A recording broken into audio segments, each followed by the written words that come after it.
Community voice.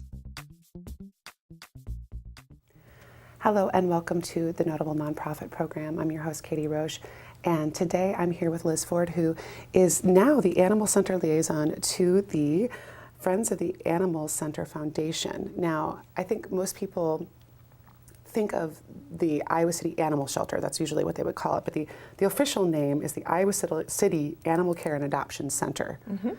And a lot of people might know what some of the services are that offer there, but why is that center so important to our community? Well, the animal shelter itself is certainly a sanctuary for lost and abandoned animals, animals that might have been found out stray or maybe couldn't be cared for by their owners and are relinquished to the animal center. So it provides a sanctuary to take care of animals in need of a place to live. And beyond that, the animal center provides a wealth of knowledge for the community and services, such as humane education programs for children and adults of all ages, spay and neuter initiatives to help people who otherwise couldn't afford to have their animals altered, which of course altering your animal helps prevent unwanted litters and helps lower the pet overpopulation problem. So provides a volunteer and a foster care programs, which really bring the community out to the shelter and help animals get adopted and help people get engaged with helping animals in our community find homes and have good experiences and stuff like that. And then there's the whole animal control part of what the shelter does, and that really has to do with the law and public safety and making sure that the animals that protect people and animals are upheld by our citizens. So it does a lot. So you're working to place and care for domesticated animals, but then also, someone has a squirrel that's a menace in their attic or something. They would also be making a call there. Okay. Yes, people definitely call us, or they'll come out for a variety of animal needs, whether it's an animal of their own they're having problems with, or an animal of their neighbors they're having problems with, or wildlife. We do get a lot of calls on wildlife. So we're like a resource center for all things kind of animal in our community, and not just Iowa City, but really, all of Johnson County in some aspects. Well, having traveled to parts of the world where there aren't these kinds of services, I remember being in Pompeii, Italy, and just seeing packs of wild dogs running through the streets. And I asked a local, what is this? What's going on here? And they said, oh, that's just the dogs. It's just, they're a menace. They get into the trash and they're loud and they have, litters and litters of puppies. And I just thought, wow, I don't think I would have realized that I was taking this for granted, the service for granted, had I not seen that there. Yeah, that's a really good point. If we had those animals in our community like that, there might be, disease that you could worry about. And of course, the pet overpopulation problem is bad enough as it is. And so having those animals out there at large and multiplying because they're not spayed and neutered is a real problem. We're really trying to combat that. We've done a great job in our community. So hoping that other communities will, see that model and take that into consideration too. And the animal shelter was dealt a rough blow in 2008 with the flood. The shelter was just decimated. The flood, they had to relocate to a new location out on Sand Road, and the facility is, it's a place where they're operating out of, but it's definitely not ideal for that location, but there's plans to relocate. How are the Friends of the Iowa City, and I want to keep getting the name right, the Friends of the Animal Center Foundation, how are they helping with the flood situation? Well, the foundation has provided some funding for flood relief. When the shelter was initially, sent out to the Johnson County Fairgrounds when the water, crept up, there were a lot of needs that weren't being met, and donations were coming into the foundation for things like, food and housing for the animals. And just money to help the facility run in a temporary location. Of course, then we had to move to the the long-term temporary location, and many of those donations really helped us change that facility where we're temporarily located into more of a place that's better to house animals. The foundation helped built a off-leash area for dogs out at the shelter so that they can go out with volunteers and run and play. the foundation has rented part of one of the buildings out there for an indoor heated area for volunteers where they can take dogs to do training and things like that. So while the foundation doesn't run the animal shelter, the city does. We try to provide for things above and beyond that the city wouldn't be able to afford, things that really enrich the lives of the animals and things that help the community, stay connected with the animal shelter too. So the flood was definitely a devastation, and it is really, really challenging for the shelter staff to continue to provide the level of service that they do in a facility that wasn't designed as a shelter. And I think they've done an absolutely amazing job, along with really dedicated volunteers, to make it the best it can. But it's still not designed as an animal shelter, and we can't wait to get into a building where we can make things work better. Well, there's that nice little plot of land that's going to be developed, so that's exciting. Yeah. What other goals does the foundation work to support? Well, donations to the foundation help a variety of things that make a difference in the animals' lives.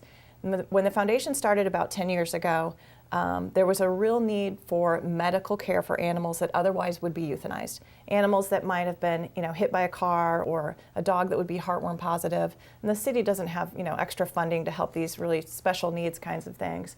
So that's where the Animal Center Foundation first got started, was a medical fund. And we still have that medical fund now, and that's a big priority for us, because there are many, many animals that come into the shelter that are not in good shape. And just the regular, food and shelter and good care, they need more than that. So we still have the medical fund that we support. We have a fabulous dog training program that's run by volunteers with the help of a local dog trainer in town, where we bring volunteers in and we teach them how to be dog trainers. So then they go and take their skills and they work with the animals at the shelter. That's great. Yeah, it's amazing. Amazing how you see this change in these dogs and how much more adoptable they become. And it can really help those dogs with mental stimulation in a shelter environment where, they're in a kennel and it's kind of stressful, and you get them out and you do some training for 30 minutes and it kind of tires them out mentally.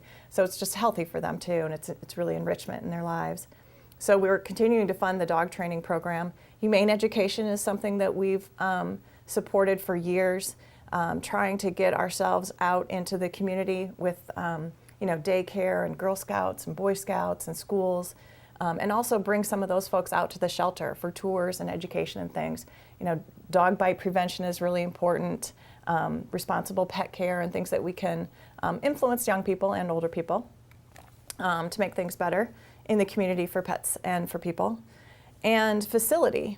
While the city does provide the general facility needs for the shelter, things that go above and beyond, like beds for dogs, or those furniture things that cats like to climb on, and like I said, the outdoor fenced area. Those are kind of enhancements to the facility that we have looked at doing in the past and will continue to do in the future, just to provide the extra kind of above and beyond to really help the animals stay comfortable and cozy while they're there at the shelter. Now, so you mentioned a couple volunteer opportunities. Mm-hmm. Right when I moved to Iowa City, my husband said, I want to volunteer at the shelter. And he went in and he got trained to just sort of be someone who comes in and plays with the dogs. Mm-hmm. And I thought, wow, what a great volunteer opportunity. So are there more opportunities like that? Oh, definitely. I mean, volunteers work in virtually all areas of the shelter, and volunteers help a lot with foundation stuff too. I mean, the Animal Center Foundation raises money through events, and so we always need volunteers to help us run events. We have, a great dog walk in the fall, and we usually have some kind of event in the spring where we're gathering people together. So it's nice to have volunteers to help the foundation run those things. And day to day, we always need help caring for the animals at the shelter. I know a lot of people in the community love pets. Maybe they had a dog back at home, or they used to have cats when they were younger, and they're not in a place in their life where they can have one now. It's a great opportunity to get involved with the community, help the homeless animals, and have your own life enriched by spending time with them. So everything from helping us clean the shelter to socializing dogs and cats, cuddle time, dogs out walking and stuff like that. Lots of opportunities to volunteer at the animal shelter. And if someone wants to volunteer, should they just go to your website and... There's great information on the website as far as how to become a volunteer, and they can either come out to the shelter or they can give us a call during our regular business hours. We'll get them signed up for an orientation. After orientation, if you want to work hands-on with the animals, you can take a cat class or a dog class. A lot of people end up taking both, so it's pretty easy. Wow. And in terms of donations to the shelter, I know around the holiday season, I've seen that you can go and bring little presents to the shelter. What kind of material and in-kind donations are the foundation looking for? Well, the foundation, really we rely on monetary donations to help support some of those programs, like the medical fund, the dog training fund, and some of those facility things that we pay for. But if you're looking at donating stuff, the shelter really needs things like towels and blankets that we use for bedding and to keep the animals comfy and cozy. With really thousands of animals every year, we go through a lot of that stuff. So if you're getting ready to buy your new sheets or towels for the year and you want to get rid of the old ones, just bring them out to the animal shelter. We'll use those out there. If you go online to our website, we have a wish list. And so there's a variety of things like canned kitten food. Pumpkin is one. A lot of people wonder why we have pumpkin on our wish list. It's a great treat for dogs and cats, especially dogs. They love pumpkin, and it's pumpkin's like 100% fiber, so it's good for them too. So the shelter staff and volunteers are working with the animals to help them to be more adoptable. But how does the shelter actually help to get animals adopted? Well, we're open during the week and on Saturdays, and people can come out and view animals available for adoption and inquire about them. And adoption process is pretty smooth and simple at our shelter. And this past year, the Animal Center Foundation had purchased a mobile adoption vehicle. And we are actually going to be at Farmers Market again this year. Oh, great. So we try to get out in the community and bring some animals. Volunteers will come along and help with that, and they'll bring some animals out to the community so that people can see what great animals we have at the shelter. And that they didn't end up at the shelter through any fault of their own, that there's nothing wrong with them. They're perfectly wonderful. They just need a new loving home. Oh, well, that's great. Well, we'll look forward to seeing all those dogs and cats and all kinds of animals down at the maybe bunnies, maybe ferrets. We'll see. Great. Well, thank you so much for sitting down with me today, and good luck with everything at the foundation. Thank you, Katie.